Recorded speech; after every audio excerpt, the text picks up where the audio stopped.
Oh, it's the last guy! Okay. Vic Rosa, Vic Rosa, Vic Rosa, Vic Rosa, Vic Rosa, Vic Rosa! Oh, my budget boys, don't you worry one more moment. I know, we do lots of high-end stuff on the channel, blah, blah, blah, blah. Well, I hope you're happy. I hope you're satisfied. Because we got a budget build today, and when I say budget, I mean budget. But we ain't cheap. Budget don't mean cheap. So we're going to see, like, how does an i3 10100F and GTX 1650 system hold up in 2021. It's going to be a fun one, so stick around, but we've got to talk about the sponsor of the video, which as always is me with jcpccustoms.com, where the builds that you see on the channel, they are available at jcpccustoms.com. So you know they're going to be built well, you know they're going to be, reasonably priced, especially considering this market. So if nothing else, go and check out jcpccustoms.com, and that is my plug for my own website. Over. Right, so this is obviously a budget build, as I said at the start, 10100F and GTX 1650. I'm going to see how it's going to keep up in games in 2021. And these are going to be the popular games, the ones that we usually test here on the channel: Fortnite, Apex, Warzone, right? You could try and run something like Red Dead Redemption 2 or Cyberpunk on this machine, but it's not going to be a good experience, and that's not what we're going for here. We're going for a machine that's going to get us decent FPS on those kind of esports-like titles. So, with that in mind, let's talk about the parts.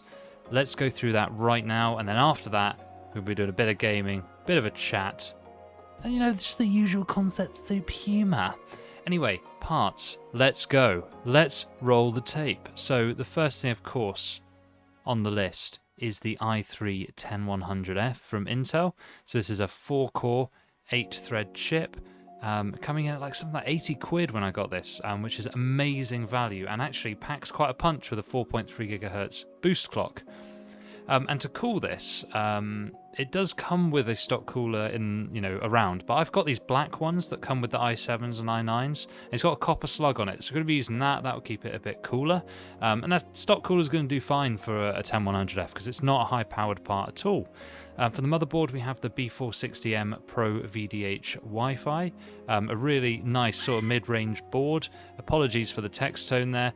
For the RAM, we've got 16 gigs, 2 lots of 8, DDR4 3200. Of course, on this board, it's only going to run at 2666, but it doesn't really matter. Doesn't really matter at all.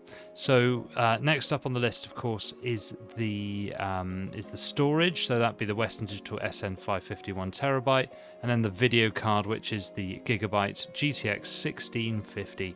We've also got a couple of Corsair ML140 fans, which I couldn't really find anything to do with, so I could add some RGB to this build today. We've got a nice power supply, the Seasonic S12-3 650 watt power supply, excellent value, and the case is the Colink Citadel Mesh, the non-RGB version, because we're going to be chucking these Corsair fans in that I had lying around from previous builds, so give it a nice bit of RGB. And that's it.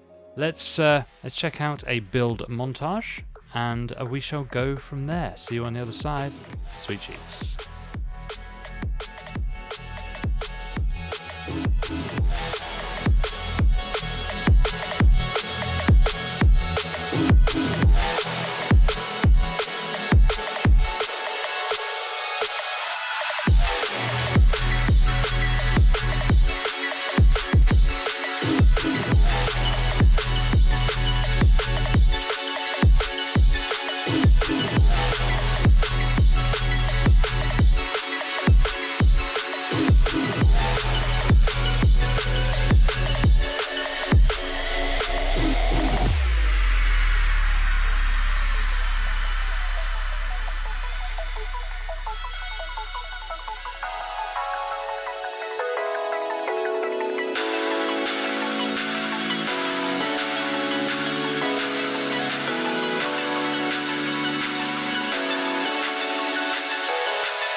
Okay, let's hype it up.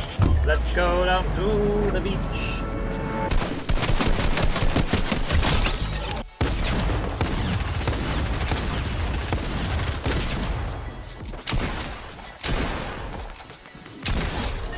Get him out of here. See ya! Get him out of here! What a snipe! Wasn't expecting that. Get him out of here too. That's right.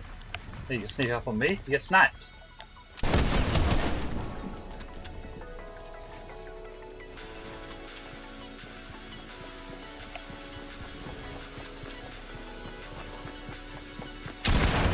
Oh, it's the last guy!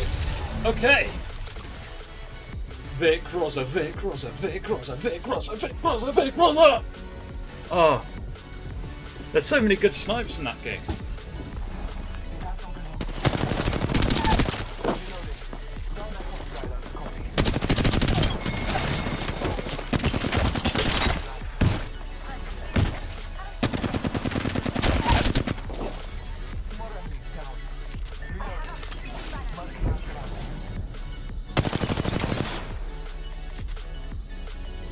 Right, Shotgun again, man. you're done here. Right, come on.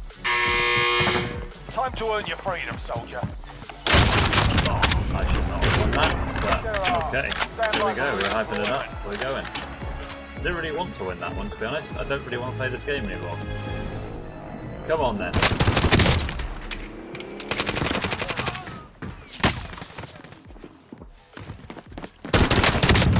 Yeah! That's right, baby.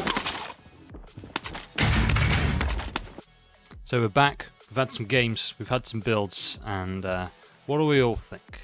Put something down in the comments.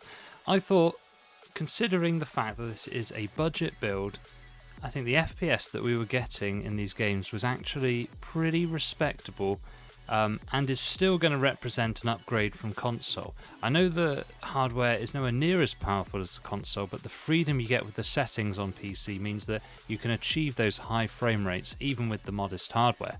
So, we've got, well over 120 FPS in Apex Legends and in Fortnite, which is brilliant. And I was quite surprised that it even managed to pull, just over 60 FPS in Warzone, because Warzone's quite a hefty little game. So I was really, really impressed with how all this came out. Stayed very, very cool as well. Altogether, I think it's a really nice package if you don't want to spend a lot of money on a PC, especially if you haven't, used PC gaming before. Personally, I would say stretch your budget to 1,000 or maybe 1,100. Get yourself an RTX 3060 build. You'll have a much, much better experience. But I understand that sometimes you really do need to stick to a budget, and that's where a spec like this does come in. And there's not really much more to talk about, so rather than waste your time, waste my time, I'm going to say goodbye right now. I'm going to ask you to like, I'm going to ask you to subscribe, but most importantly, I'd like to see a comment below. What did you think about this budget build today? I think it's just amazing to see the kind of performance you can get from this, and I'm quite impressed with that i3-10100F. Which was really pulling more than its price tag would suggest. So I'm out of here. Later, kids.